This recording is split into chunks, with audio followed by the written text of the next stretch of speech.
Hello everyone. We made it into 2020. It's a great thing to celebrate. I want to say welcome to the era. This is another episode of the era in 2020. You know, as we all know, Nigerian youth has been tagged with a lazy youth. Well, I don't believe that. The fact is that we are not lazy, we are hardworking youth, and that is why I want us to see this video I'm about to show us. There is this foundation called Building Blocks for Peace Foundation, who awarded some youths around, I think, on the 14th of December. Yeah, on the 14th of December last year. Just to encourage them for the good works they are doing in their own environment. And that's why I want to encourage all the youths this year to keep on doing good works in their environment, you know, so that we won't be tagged lazy youths, so that they will know that even youth can be a pillar in this country. So Rafiu Adeniran Lawal has something to say about that. Let's listen to him.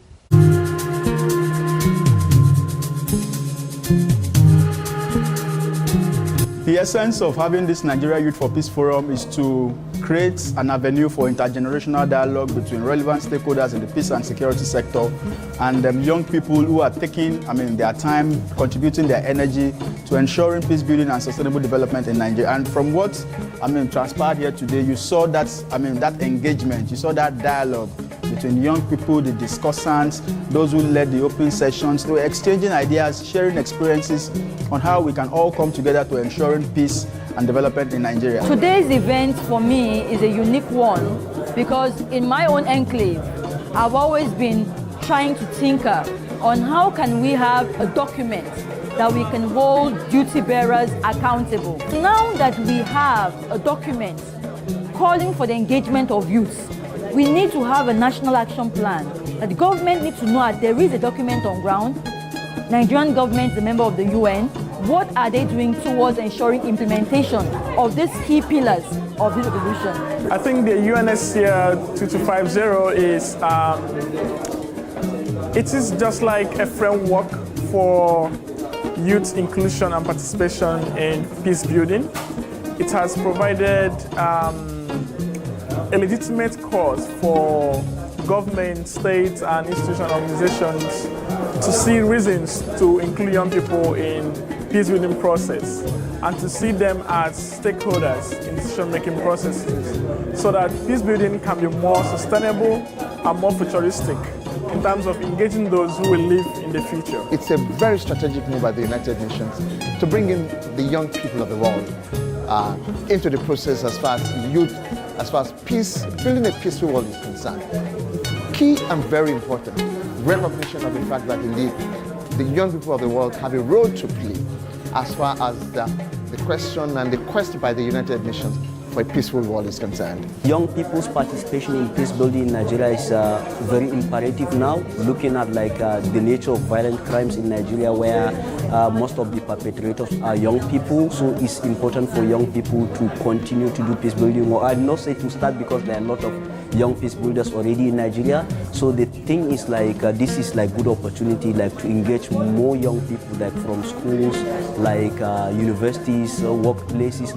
We need as many as possible to have many young peace builders in Nigeria because the nature of the violent conflict in the country are also enormous. So we need more committed peace builders in Nigeria. Some of the presentations that we've had here today are very important and very straightforward.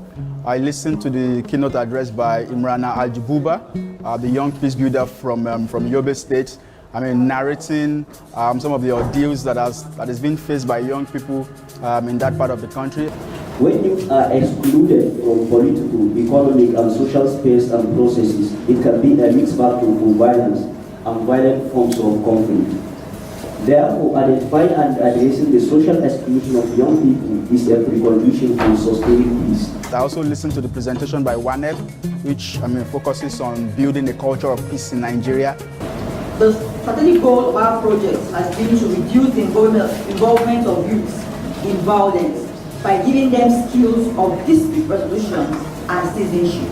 All the panel discussants were up to the task. I listened to the panel session on disengagement and reintegration, how Peter has been using Solace Africa to reintegrating young people and women who lost their husbands to wars in Nigeria, empowering them to ensure that they are financially independent. I realized that if we neglect and continue to keep this family as if nothing has happened, because the way it is in Nigeria presently, we are building a future that the country might not be able for all of us. So I felt that there's a need to provide support for them, to walk them through their difficult time. Another aim of creating this kind of platform is to continue to raise awareness for the need for government to localize and domesticate the UN resolution that we are talking about. If government is not doing anything towards domesticating it, this resolution remains just a paper. And that should not be the case. We should, come up with mechanism for ensuring that all the major pillars that the United Nations Security Council highlighted are put into consideration and domesticated in Nigeria. Participation, for example, is very good.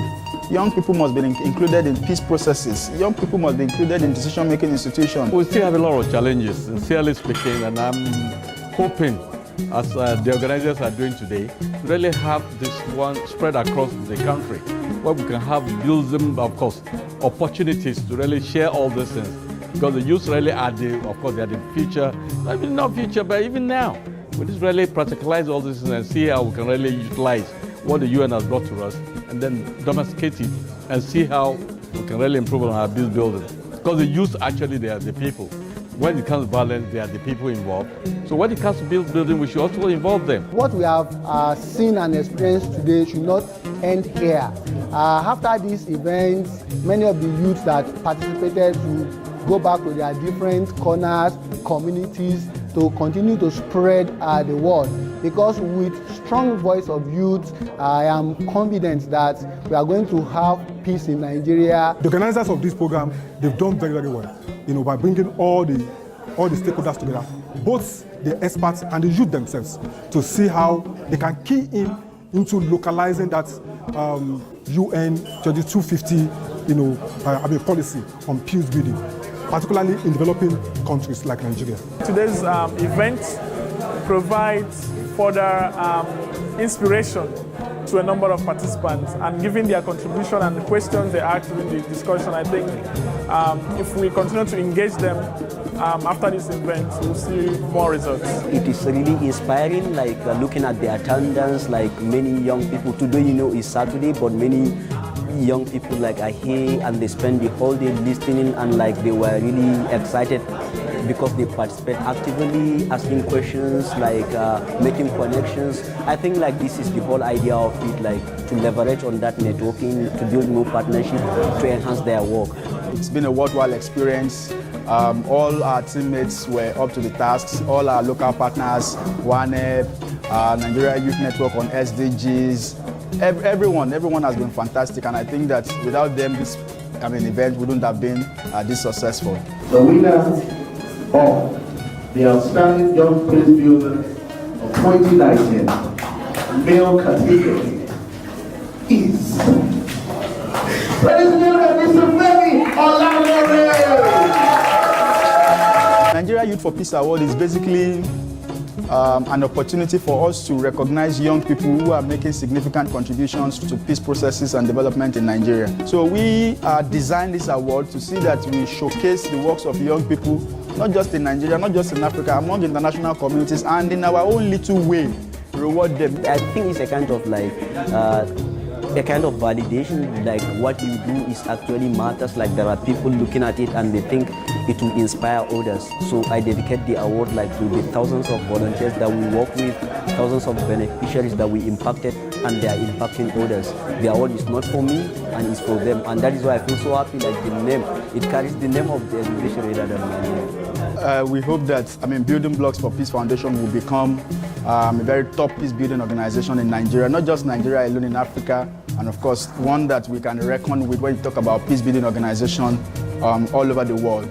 Of course, we're just starting, but I know that the sky is our starting point.